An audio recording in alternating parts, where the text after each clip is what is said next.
Philippines में एक लड़की डॉक्टरी की पढ़ाई करने जाती है। राजस्थान के जयपुर की रहने वाली, नाम भावना। वहाँ से वो MBBS पूरी अपनी कंप्लीट कोर्स कर लेती है। इसके बाद वो इंडिया लौट आती है। अब उसको PG करना था। PG करने के लिए दिल्ली में कोचिंग लेती है। वीकली दिल्ली में उसका एग्ज़ाम होता है। रहने वाली जयपुर के करीब एक गांव की थी, तो एग्ज़ाम से 2 दिन पहले वो अक्सर दिल्ली आती और एग्ज़ाम देती।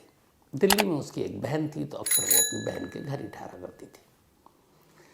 अभी 24 अप्रैल को भी उसका एग्ज़ाम था। वो एग्ज़ाम देने के लिए घर से आई। 21-22 अप्रैल को वो अपनी बहन के पास रही। फिर उसने अपनी माँ को फ़ोन किया, एग्ज़ाम देकर मैं 24 अप्रैल को घर लौट आएंगी। लेकिन वो घर नहीं लौटती है, बल्कि 24 अप्रैल को एक फ़ोन आता है डॉक्टर भावना की माँ के पास। डॉक्टर भावना की माँ को फ़ोन करने वाला कहता है कि आपकी बेटी भावना बुरी तरह से आग से झुलस गई है और वो इस वक्त हिसार के एक हॉस्पिटल में एडमिट है। माँ हंसती है। इसलिए हंसती है क्योंकि उसे पता है कि उसकी बेटी हिसार नहीं बल्कि दिल्ली में है, क्योंकि वो वहाँ पे एग्ज़ाम देने के लिए गई थी। वीकली टेस्ट हमेशा देने जाती है और अपनी बहन के पास थी। और 21, 22, 23 उसकी फ़ोन पर बात भी हुई। उसके बाद भावना ने कहा मैं 24 को वापस जयपुर लौट रही हूँ। तो उसने कहा मजाक मत करो और फ़ोन काट दिया। पर फिर माँ को फिक्र हुई। उसने बहन से पूछा, बहन ने कहा बहन तो है नहीं, वो तो चली गई। माँ ने उस नंबर पर दोबारा कॉल किया जिस शख्स ने कॉल किया था। उस शख्स ने कहा कि देखिए मैं मजाक नहीं कर रहा हूँ, मेरा नाम उदेश है, हिसार में हूँ और आपकी बेटी बुरी तरह से झुलस गई और इस वक्त इस अस्पताल में हिसार के। फिर वो कहता रुकिए मैं आपको वीडियो कॉल करता हूँ। वो वीडियो कॉल करके उसके बाद उस घायल बेटी को दिखाता है। अब माँ को यकीन हो जाता है। माँ बदहवास जयपुर से भागती है, हिसार पहुँचती है। हिसार पहुँचने के बाद देखती है उसकी बेटी की हालत बहुत ख़राब है। 80% बर्न था। 80% अगर कोई जल जाए तो बहुत सीरियस माना जाता है। अब उसने कहा कि जिस शख्स ने अस्पताल तक पहुँचाया उसे ढूंढूं, उसके नंबर पे कॉल किया तो पता चला वो तो है ही नहीं। अस्पताल के CCTV कैमरे में भी वो शख्स यानी कि उदेश उस लड़की को लाता और जाता हुआ कैमरे में कैद भी हुआ। अब वहाँ हालत ठीक नहीं थी। हिसार जैसी जगह पर हॉस्पिटल में इलाज, माँ को लगा कि ये ठीक नहीं है, कहीं और ले जाएं। डॉक्टरों ने मना किया। उन्होंने कहा ये सीरियस मैटर है, आप अभी इस वक्त कहीं और रेफ़र नहीं कर सकते। लेकिन फिर भी माँ अपनी बेटी की जान बचाने के लिए उसे वहाँ से जयपुर ले आई। जयपुर के अस्पताल में उसे एडमिट किया, लेकिन अफसोस डॉक्टर भावना को बचाया नहीं जा सका। डॉक्टर भावना की मौत हो गई। अब जब मौत हुई तो माँ ने फिर एक 0 FIR लिखाया जयपुर में। उसने कहा कि मेरी बेटी जो जलकर जिसकी मौत हुई है ये एक हादसा नहीं बल्कि एक मर्डर है। मेरी बेटी का कत्ल किया गया है और ये कत्ल किसी और ने नहीं बल्कि उसी शख्स ने किया है जिस शख्स ने डॉक्टर भावना को अस्पताल पहुंचाया था घायल हालत में, यानी उदेश। अब उदेश हरियाणा एग्रीकल्चर यूनिवर्सिटी में क्लर्क के तौर पर काम करता था। पुलिस में रिपोर्ट लिखाई गई। पुलिस वहाँ से हिसार की पुलिस से कांटेक्ट करती है। अब उदेश के घर के पते पर पहुँचती है, पर उदेश गायब, उसका मोबाइल स्विच ऑफ। अब जब उदेश गायब, मोबाइल बंद, तो पहला शक यही है कि वाकई उसका इसमें कोई रोल है डॉक्टर भावना की मौत में। अब पुलिस उसके पीछे लग जाती है। इधर पीछे लगने के साथ साथ अब पुलिस तफ्तीश कर रही है कि आखिर डॉक्टर भावना, उदेश, वो जयपुर की, ये हिसार, इन दोनों का कनेक्शन क्या है। जब तफ्तीश करती है तो फिर एक कहानी सामने आती है। पता चला कि असल में उदेश और डॉक्टर भावना दूर के रिश्तेदार थे। उदेश के मामा की साली थी डॉक्टर भावना। और एक वक्त ऐसा था जब उदेश और डॉक्टर भावना के रिश्ते की बात चली थी। दोनों घर वाले चाहते थे शादी हो जाए। उदेश के माँ बाप तैयार थे, लेकिन डॉक्टर भावना की माँ तैयार नहीं थी। असल में उन्हें यह था कि उनकी बेटी डॉक्टर बनेगी। शायद वो ये नहीं चाहते थे कि उनकी बेटी की शादी एक क्लर्क से हो, तो उन्होंने मना कर दिया। हालांकि उदेश की फैमिली का ये भी कहना है कि फिर बातचीत आगे बढ़ी तो वो एक शर्त पे तैयार हो गई कि मैं अपनी बेटी को फिलीपींस डॉक्टरी की पढ़ाई के लिए भेज रही हूँ, तो करीब 35 लाख का खर्चा है, वो खर्चा आप दे दीजिए। तो उदेश की माँ ने कहा भाई कैसे हम पैसे दे दें, मतलब लड़के वाले, मतलब दहेज लेना सिर्फ जो है दूल्हे का ही हक है हमारे देश में। अजीब बदकिस्मती है। खैर, ये उनका इल्ज़ाम था। तो ये हुआ कि शादी हुई नहीं, क्योंकि भावना की माँ तैयार नहीं थी अपनी बेटी की शादी, जो होने वाली डॉक्टर थी। और फिर इसी बीच में अब डॉक्टर भावना अपना फिलीपींस में MBBS की पढ़ाई कर रही हैं। इधर 2018 में उदेश की शादी उनके घर वालों ने निकी नाम की एक लड़की से कर दी। अब उदेश और निकी दोनों खुश। उदेश हिसार के अपने गांव में रहता है, लेकिन यूनिवर्सिटी में भी उसे एक क्वार्टर मिला हुआ था, हरियाणा एग्रीकल्चर यूनिवर्सिटी हिसार में। तो वहाँ उस क्वार्टर में भी रहता था, छुट्टियों में अपने घर आ जाता था। धीरे धीरे वक्त बीता, उदेश को एक बेटा हुआ, पति पत्नी दोनों खुश। लेकिन उधर फिलीपींस जाने के बाद और इस रिश्ते के अधूरे रह जाने के बावजूद भावना उदेश को नहीं भूली। उसे उदेश से प्यार था, लेकिन वक्त ऐसा कि रिश्ता तय नहीं हुआ, शादी कहीं और हो गई। अब उदेश एक शादीशुदा इंसान। उदेश ने भी अब धीरे धीरे, भावना उसको फ़ोन करती, फिर वो उसे ब्लॉक करता जाता, कई बार ऐसा हुआ। अब भावना परेशान होने लगी। इस दौरान में उसकी MBBS कंप्लीट हो गई, वो इंडिया आ गई। इंडिया आने के बाद मास्टर करने के लिए उसने कोचिंग ज्वाइन किया और डेली अक्सर दिल्ली में टेस्ट देने के लिए आती। लेकिन वो लगातार उदेश को फ़ोन करती, उदेश उसके नंबर को ब्लॉक कर देता, मैसेज का रिप्लाई नहीं करता। वो तंग आ गई। फिर उसने एक अजीब काम किया। उसने उदेश की वाइफ निकी को फ़ोन करना शुरू किया और उसने कहा कि निकी, मैं जानती हूँ कि तुम दोनों पति पत्नी हो, लेकिन मेरी हालात ठीक नहीं है। मैं उदेश से बहुत प्यार करती हूँ, हमारी शादी नहीं हो पाई, मैं डिप्रेशन में हूँ, मेरी हालत ठीक नहीं है, पता नहीं मैं क्या कर लूँ, क्या हो जाए, तो तुम मेरी मदद करो। लेकिन ये पूछा क्या मदद करो? उसने कहा कि तुम मेरी उदेश से बात करा दो।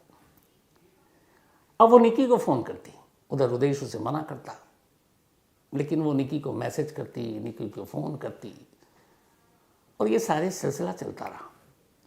अब इसी दौरान में कहानी ये है कि दूसरा पार्ट ये कि वो 24 अप्रैल को अचानक दिल्ली टेस्ट देने के लिए आती है और हिसार के उसी एग्रीकल्चर यूनिवर्सिटी में वो जली हुई हालत में मिलती है, जिस यूनिवर्सिटी में उदेश बतौर क्लर्क काम करता था। और इत्तेफाक से जिस कमरे में वो जली, वो वही क्वार्टर था जो उदेश को मिला हुआ था। अब भावना दिल्ली से हिसार कैसे पहुंच गई, ये सवाल था। तो इसकी एक कहानी सामने आई कि 24 अप्रैल को अचानक उदेश ने अपनी पत्नी निकी को फ़ोन किया और कहा कि मैंने भावना को देखा है हिसार में। निकी घबरा गई। उसने कहा, देखो वो तुमको लेके बहुत ज़्यादा पॉजिटिव है, तुम वहाँ से निकल जाओ और क्वार्टर में मत रहना। यही बात हुई थी। और इसके बाद फिर अचानक उसी क्वार्टर से 80% जली हुई हालत में भावना मिलती है। अब यहाँ तक की कहानी, वो सारे चैट जो निकी के और भावना के साथ हुए उदेश को लेकर, ये सारी चीज़ें पुलिस की जानकारी में आई। लेकिन इधर उदेश गायब, पुलिस ढूंढ रही है, शक गहराता जा रहा। पर आखिरकार 6 दिन बाद उदेश उसी हिसार में छुपा हुआ मिल गया और पुलिस ने उसे गिरफ्तार कर लिया। गिरफ्तार इसलिए क्योंकि भावना की माँ ने FIR लिखाई थी कि उनकी बेटी किसी हादसे का शिकार नहीं हुई, बल्कि उसे जलाकर मारा और मारने वाला वही शख्स है जो उसे अस्पताल पहुंचाया, यानी उदेश। अब जब उदेश गिरफ्तार हो गया तो उदेश ने अपनी कहानी सुनाई। उसने कहा, सर मैंने नहीं मारा। 24 अप्रैल को अचानक भावना को मैंने हिसार में देखा। मैंने अपनी पत्नी को फ़ोन किया। पत्नी ने कहा क्वार्टर मत जाना। मैं वहाँ से निकल रहा था, क्वार्टर के दरवाजे बंद कर दिए, लेकिन वो दीवार फांद कर अंदर आ गई और उस दीवार के पास कुछ ईंटें मिली हैं पुलिस को मौके वारदात पर, जो ऐसा था कि शायद तोड़कर या ईंटें हटाकर जैसे कोई दाखिल होता है। और उसने कहा कि उसके बाद उसने अपने आप पर, वो साथ में एक पेट्रोल का कैन लेकर आई थी और उसने पेट्रोल छिड़क कर खुद को आग लगा ली। जब वो आग लगाई मैं घबरा गया। फिर मैंने किसी तरह आग बुझाने की कोशिश की और उसको उठाकर अस्पताल ले गया। और अस्पताल में एडमिट करने के बाद मैंने उसकी माँ को फ़ोन किया। अगर मैं कातिल होता या उसे मैंने जलाया होता तो मैं उसे अस्पताल नहीं ले जाता, मैं भाग जाता। अब उसकी ये कहानी, पुलिस भी ये सोच रही कि अगर ये मार रहा है तो फिर अस्पताल क्यों ले जा रहा है। लेकिन कई ऐसे केस हुए जिसमें आप किसी को मारने की कोशिश करते हो, फिर गिल्टी होती है, पकड़े जाने का डर होता है, तो आप हॉस्पिटल भी ले जाते हो। ऐसे बहुत सारे केस हुए। तो पुलिस अब पूरी तरह से उदेश की बात पर भी भरोसा नहीं कर रही है। अब जब उदेश गिरफ्तार हुआ तो निकी पुलिस स्टेशन पहुंच गई। निकी ने कहा कि मेरा पति बेकसूर है। वो कभी भावना को नहीं मार सकता, इसलिए कि वो तो हमेशा भावना से दूर भागने की कोशिश कर रहा था। भावना उसके पीछे पड़ी हुई थी और भावना ने उदेश को हासिल करने के लिए मेरी मदद मांगी, मेरा सहारा लिया। और मैं अजीब कश्मकश में थी कि मैं क्या करूं। एक तरफ पत्नी हूं और मेरे ही पति से वो कह रही है कि मैं प्यार करती हूं और मैं डिप्रेशन में हूं। उदेश से अगर सिर्फ मेरी बात हो जाए तो शायद मैं नॉर्मल हो जाऊं। एक बार नॉर्मल हो जाऊं तो फिर तुम दोनों की ज़िंदगी से निकल जाऊंगी। पुलिस ने कहा कि इस बात के सबूत क्या है। निकी ने करीब 60 पन्नों के व्हाट्सएप चैट जो निकी और डॉक्टर भावना के बीच हुए थे पुलिस को सौंप दिए। वो चैट पढ़ने से एक चीज़ साफ हो गया, वो ये कि वाकई डॉक्टर भावना एक तरफा बेइंतहा उदेश से प्यार करती थी और वो ये भी कहती थी कि अगर उदेश नहीं मिला तो पता नहीं मैं क्या कर लूँगी। अब एक साथ 3 कहानियाँ थीं। डॉक्टर भावना की माँ की कहानी ये कि जिस शख्स ने अस्पताल पहुँचाया यानी उदेश, उसी ने डॉक्टर भावना को जलाकर मार डाला। दूसरी कहानी उदेश की है जिसने कहा कि वो अचानक आ गई और मैं तो उससे हर जगह से ब्लॉक कर रखा था और उसने खुद को पेट्रोल डाला और आग लगा ली और मैं उसे अस्पताल ले गया, मैं बेकसूर हूँ। तीसरी कहानी है उदेश की पत्नी निकी की, जो ये बता रही है सबूत के साथ कि निकी मुझे कॉल करती थी, वीडियो कॉल करती थी, मैसेजेस करती थी और कहती थी मेरी बस उदेश से बात करा दो, एक बार नॉर्मल हो जाऊं तो मैं ज़िंदगी से निकल जाऊंगी। और वो सबूत। तो इस कहानी की ये 3 किरदार और डॉक्टर भावना की माँ को मिलाने तो 4 किरदार। फिलहाल उदेश पुलिस की कस्टडी में है। डॉक्टर भावना के घर वालों का इल्ज़ाम यही है कि उदेश कातिल है, लेकिन पुलिस के पास अभी तक यही सबूत नहीं है कि डॉक्टर भावना की मौत एक कत्ल है, सुसाइड है, हादसा है या साजिश है।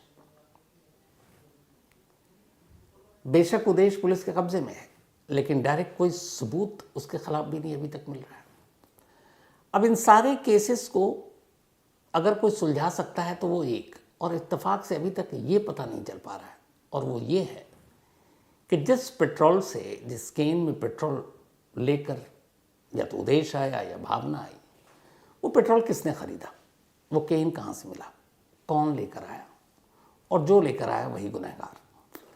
अगर डॉक्टर भावना ये अपने साथ लेकर इस एग्रीकल्चर यूनिवर्सिटी के उस क्वार्टर में उदेश के पहुंची तो फिर ये साबित हो जाएगा कि ये एक सुसाइड का केस है।